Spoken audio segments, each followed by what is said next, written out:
This bulletin proudly brought to you in association with Alex Campbell's Menswear.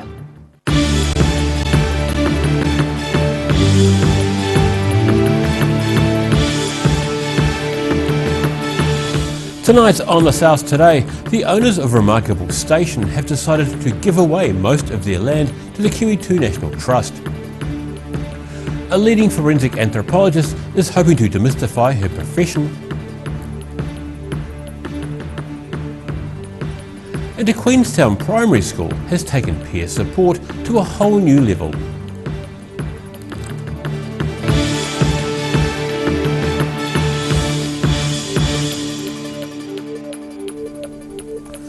Kia ora, good evening, I'm Daryl Baser. Remarkable's station owners Dick and Gillian Jardine have decided to give away about 900 hectares of freehold land to the QE2 National Trust. The landmark high country station at the foot of the Remarkables and on the shores of Lake Wakatipu could have fetched millions of dollars on the open market. Pristine southern land as far as the eye can see, and as of 2022, it'll be owned by the QE2 National Trust. Because of its landscape, its location, this is one out of the box. So it's something that QE2 is very excited about. Dick and Gillian Jardine announcing the 900 hectare gift will coincide with the 100th anniversary of their family's ownership of the land. The couple's announcement receiving applause from a crowd of Queenstown locals. We will be gifting the ownership of Remarkable Station to QE2, so that will remain as it exists now in perpetuity for the benefit of all New Zealand. The property, currently leased as a mixed deer, beef and sheep farm, is described as priceless by the Trust. For the sake of comparison, estate agents marketing a high country station at Halfway Bay on the other side of the lake expect it to attract offers of over $50 million. QE2's Bruce Wills says it's a huge gift. We at QE2 will do our utmost to manage the property in a way that you intend, and we'll give our all to ensure that Remarkable Station is an asset for all New Zealanders into the future. This is an extremely generous gift, and one that will endure long after we're all gone. The station will be placed under a covenant in the coming months, protecting it in perpetuity, becoming QE2's first working farm when it takes over ownership in 2 years' time. The Jardines believe the property will be in good hands. This property should be protected forever, and we know QE2 National Trust will take the responsibility of the stewardship of the property very seriously. Wills says the Trust expects the farm to be economically self-sustaining for the foreseeable future. It will protect its native biodiversity and hoped to provide more opportunities for public access. In Queenstown, The South Today. Queenstown Mayor Jim Bolt is hitting out at the Christchurch City Council for its part in Christchurch Airport's proposal to build an airport at Terrace. In a letter written to Christchurch Mayor Leanne Dalziel, Bolt's expressed his disappointment at the plans. Christchurch Council owns 75% of Christchurch International Airport. Bolt also wrote a letter to Chief Executive of Christchurch Airport saying the plan is an attack on the value of Queenstown Airport, which is owned by the Queenstown Lakes District Council. Bolt says he intends to investigate what reasonable steps can be taken to stop any potential airport at Terrace. A Dunedin-based forensic anthropologist is hoping to help people understand just what a forensic anthropologist actually does. University of Otago scientist Jade De La Paz wants people to know what they see on TV crime dramas isn't quite how her profession works.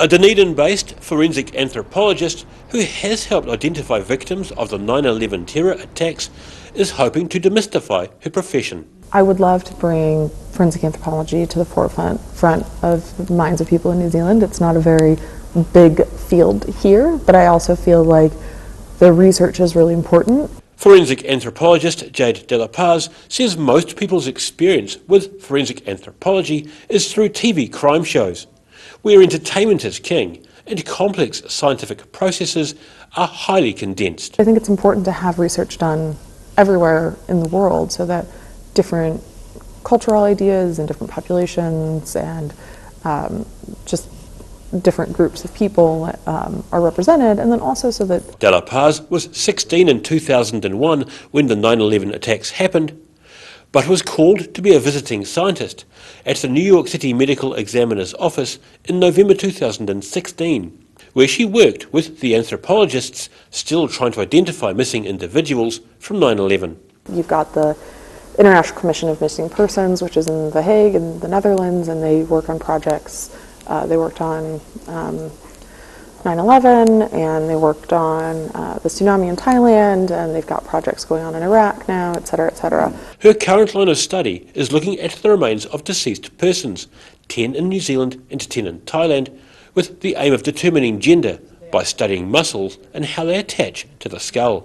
So the methods we use score 1 through 5, and 1 is equivalent of a female, and 5 is equivalent of a male, and then sort of iterations of size in between.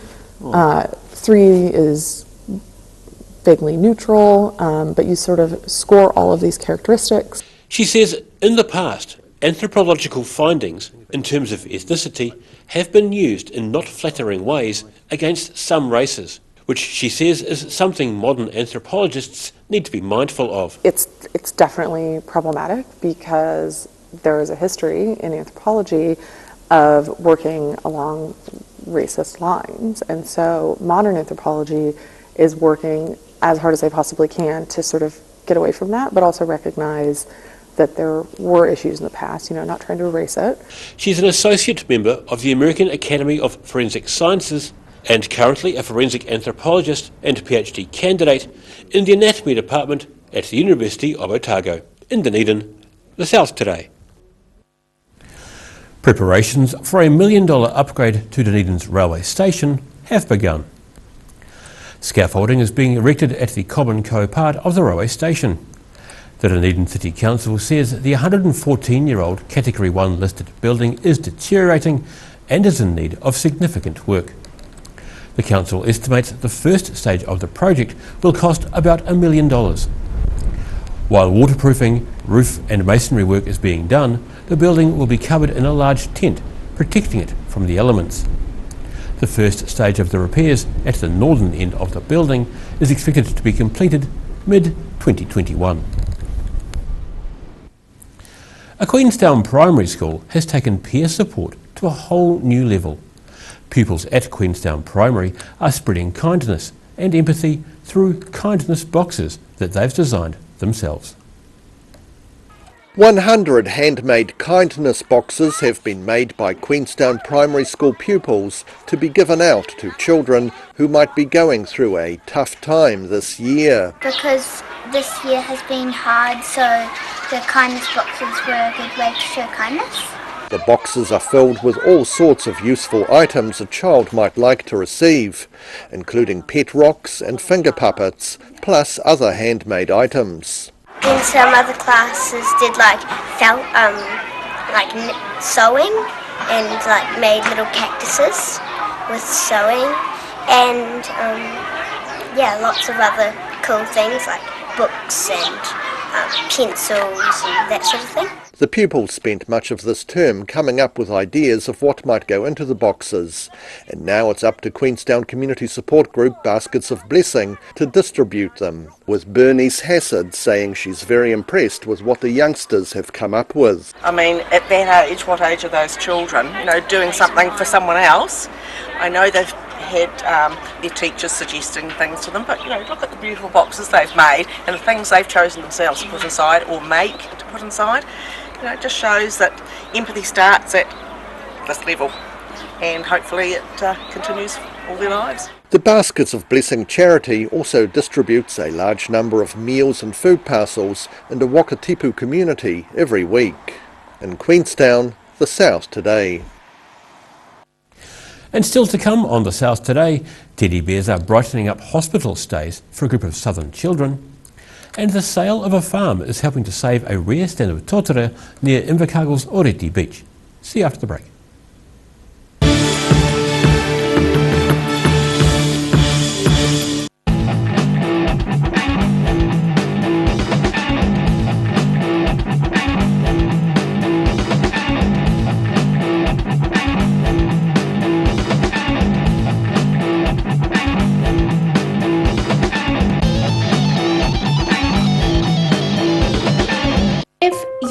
risk of developing melanoma skin cancer, you owe it to yourself to have a mole map. Mole Map is coming to your area. Phone today to make an appointment. It could save your life. Hi, our Campbell Menswear. We're back in George Street on the corner of Hanover Street. Come and check out our big store. It's a big space full of bargains. Now look at these shirts. There's shirts for everybody here. Look at these merino pullovers, stacks of moleskins, literally tons of trousers. Check out these big racks of sports jackets. Beautiful. Every reason, every season, we're proud to dress the region. Alex Campbell Menswear, it fits. So come and check out Alex Campbell Menswear. We're back on George Street in the old ANZ building.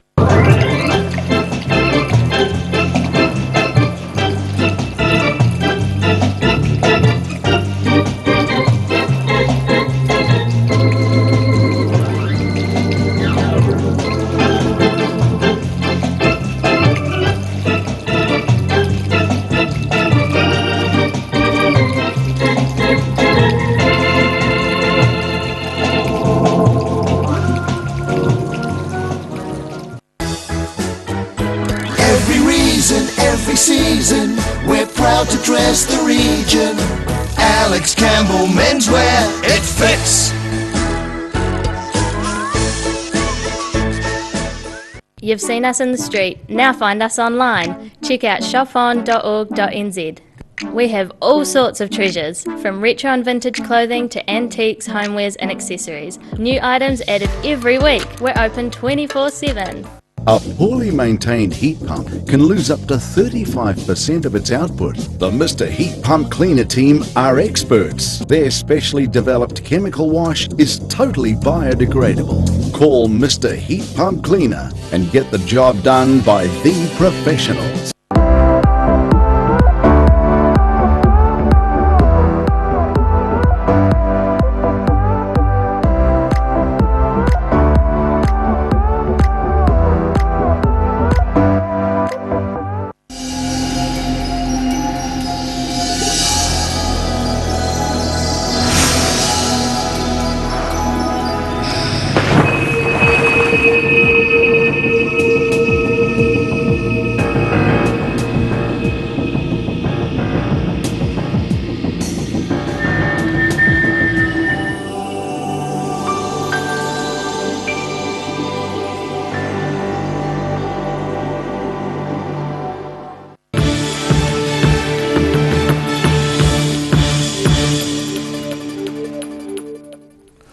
No mai anō, welcome back. Pupils at an Alexandra primary school have designed a device to stop rubbish from blocking drains and help save the environment. The trap, which is like a basket and plastic netting, has been designed by pupils from Alexandra primary school to catch any rubbish from blocking the school's drains. Their design has been taken to the next level by graphic designer Johnny Simpson, who combined their various mock designs to create one model using the school's 3D printer. The project is part of an EnviroSchools water inquiry, with Year 7 and 8 pupils spending the term looking at the science around water quality indicators and the health of waterways. Smiles were brought to the faces of youngsters in Southland Hospital's Children's Ward this week. Hundreds of teddy bears were delivered to the ward as part of an annual drive by a local business. They're really snuggly and fluffy, and I quite like their green bow ties. Before Monday, Penny Smith had never seen a bed full of teddy bears before, but the 7-year-old, who has been in Southland Hospital's Children's Ward for a week, was one of the first to receive a teddy bear as part of a drive by Invercargill Whitcoulls. Children's Ward nurse Chris Egerton says it's wonderful to see the delight in the children's eyes each year. She typifies how the kids respond to receiving a bear, that instant cuddling, that something to love, and when they don't want to be here at any point, it's really nice to see that positive reaction when something adverse is happening in their lives, particularly around Christmas time. Whitcoulls Invercargill supervisor Ros Waldron says the annual teddy bear drive gives the store an opportunity to give back to the community, and she says the teddy bear drive couldn't happen without the support of their customers. Okay, so every Christmas Whitcoulls does a teddy bear drive. We always donate to the Children's Ward at the Southland Hospital, so people can come in and purchase them when they spend $30 or more. They're $9.99, with probably 90% of them going towards donations between the hospital. We also drop them at the police station as well. Nearly 300 teddy bears were given out in the first of 2 donation drops, and Waldron says the whole drive is about bringing a wee bit of joy to the children during what is a very difficult time for them and their families. I think it's good to give back to the community, even though people are donating them, and it's not just Whitcoulls itself. It just shows a little bit of love and spirit, especially for the kids at this time of year. Penny was able to take 2 bears with her, one for herself and one for her brother. And in Invercargill, the South today. A rare example of totara forest growing on sand dunes has been saved thanks to the purchase of a farm near Oreti Beach in Southland. Farming on a block of land stopped 6 months ago, and the remnants of a forest are already responding well to the absence of grazing. It might not look like much, but this forest of low totara trees growing on an 80-hectare farm on sand dunes near Oreti Beach is now safeguarded from further depletion, thanks to it being purchased by the Native Forest Restoration Trust earlier this year. The Southland Forest's now open to the public, and Chairman Tim Oliver says he's impressed with the native regrowth after farming stopped just half a year ago. And both Jeff and I are astounded at the difference in the property since we were here in March. The growth and the regeneration coming up from under the trees, and things around there, it's amazing already. Oliver says the fundraising received a major impetus from a generous donation of $50,000 from Ototara resident Russell Erskine, who died in April this year. Before any fundraising, anything had started to work towards it, Russell, when we were there at that meeting, he said there's a $50,000 cheque on the table, take it with you. And that gave us huge encouragement to carry on. And it was just very sad that Russell passed away, can't be here today. The former farm is now permanently protected through a QE2 National Trust covenant, with plans for more plantings of native trees over the next 50 years to restore this rare example of sand dune totara forest. In Southland, the South Today. And after the break on the South Today, Gore's Islamic community have opened the mosque doors, and we have a look at the weather. Yes, it's set to change. See you after the break.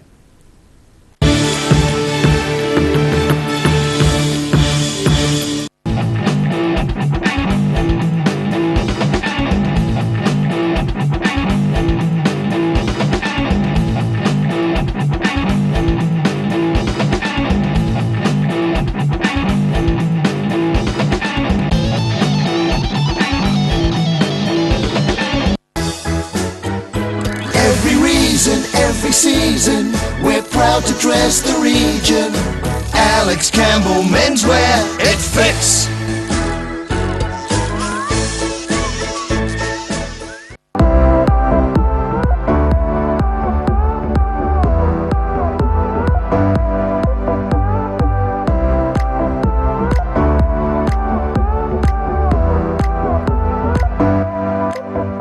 Step into Shop on Carrot and discover a shop full of treasures. We have a fantastic range of vintage and retro clothes, upmarket clothing labels, collectible items, beautiful jewellery, quality linen and the best range of vintage haberdashery. If you're at risk of developing melanoma skin cancer, you owe it to yourself to have a mole map. Mole map is coming to your area. Phone today to make an appointment. It could save your life. Hi, Alex Campbell Menswear. We're back in George Street on the corner of Hanover Street. Come and check out our big store. It's a big space full of bargains. Now look at these shirts. There's shirts for everybody here. Look at these merino pullovers, stacks of moleskins, literally tons of trousers. Check out these big racks of sports jackets. Beautiful. Every reason, every season, we're proud to dress the region. Alex Campbell Menswear, it fits. So come and check out Alex Campbell Menswear. We're back on George Street in the old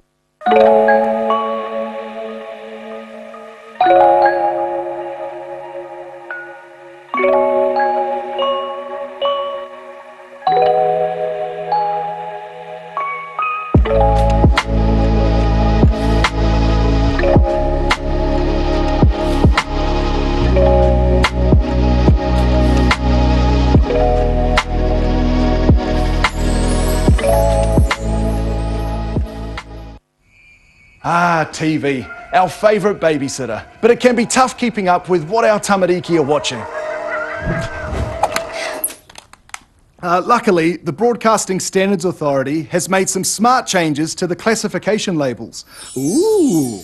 Plus changes to the time of day certain rated shows will air, and awesome new parental lock features, meaning your babysitter's job is safe. Find out more at safeviewing.co.nz.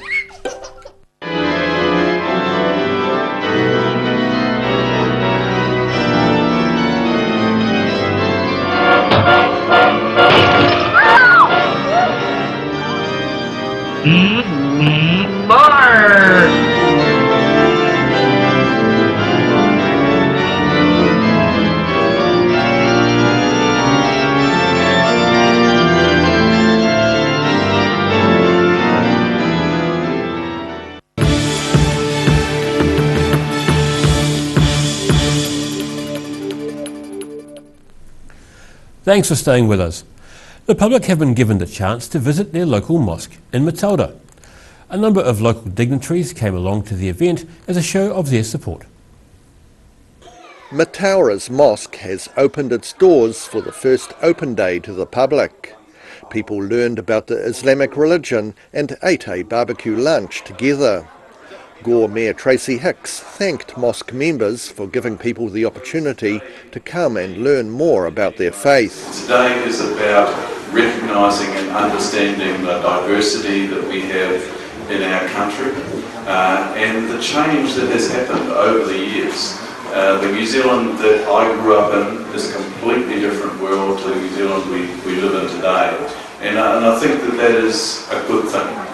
A Quran listening station was set up and pamphlets and Qurans were available to be taken away.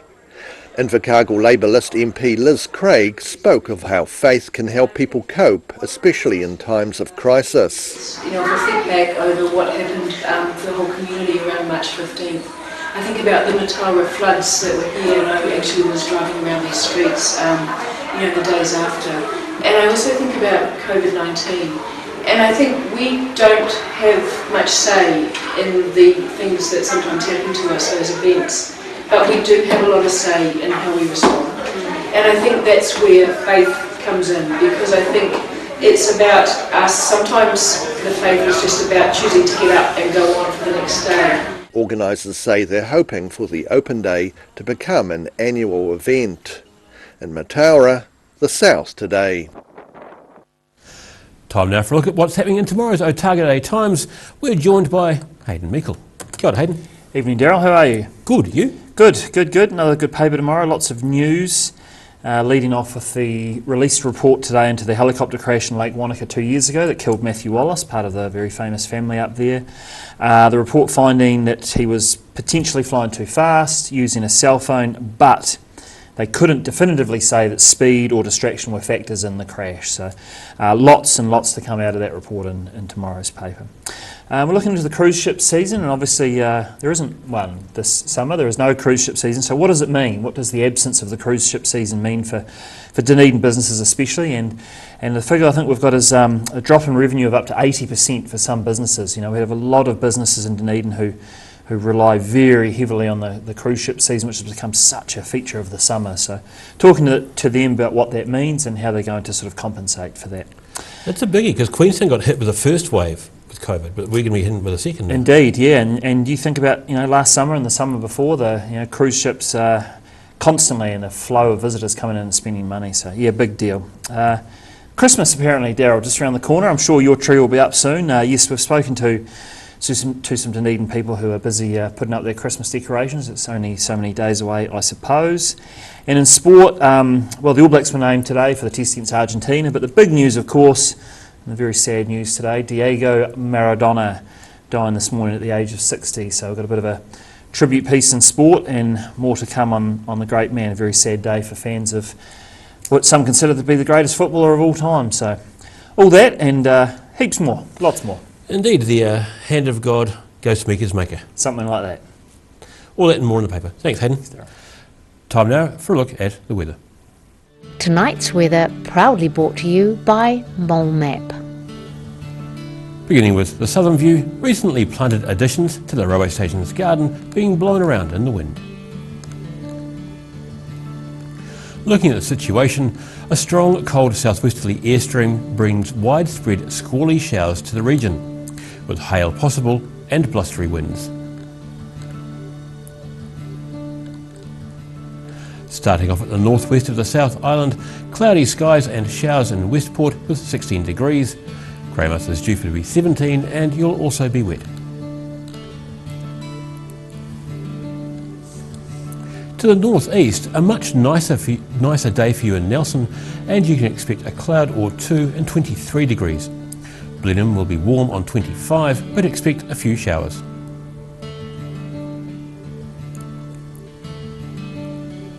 In Canterbury, you can expect cloudy skies with showers and 21 degrees in Kaikoura, a few clouds, showers and 20 in Christchurch, and it'll be similar in Ashburton, but your high should be just 18 degrees.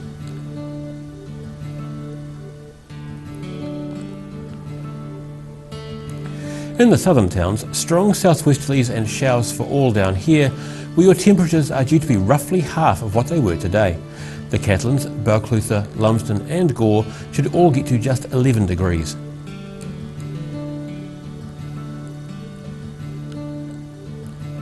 And in the central lakes, gusty southwesterlies and showers for all over here. Again, the temperatures will be roughly half of today's efforts. 13 degrees for Wanaka, Alexandra and Queenstown, with 11 in Te Anau.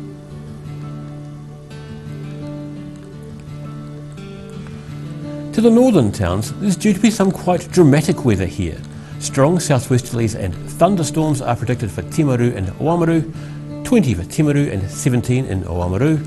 It's likely to be a little less impressive inland, but plan for freshening southwesterlies and showers later, 16 in Twizel and 15 in Omarama.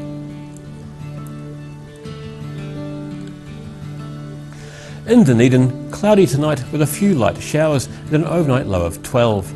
Showers at first tomorrow morning with sunny periods around the middle of the day before strong, cold, gusty winds bring showers, a high of 13 and a low of 5. Fine on Saturday with sunny periods and some cloud with moderate northeasterlies, a high of 14 and a low of 10.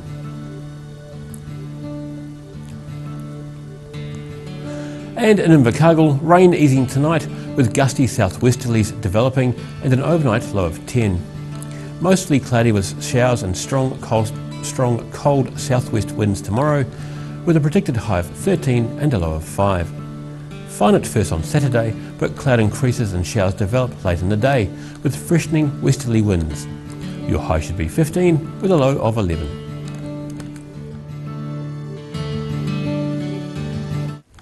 And that's all from the South Today team for this Thursday. For the latest news from the southern region, head online to odt.co.nz and follow Channel 39 on Facebook and YouTube. Have a great evening. Ka kite a popo. See you tomorrow.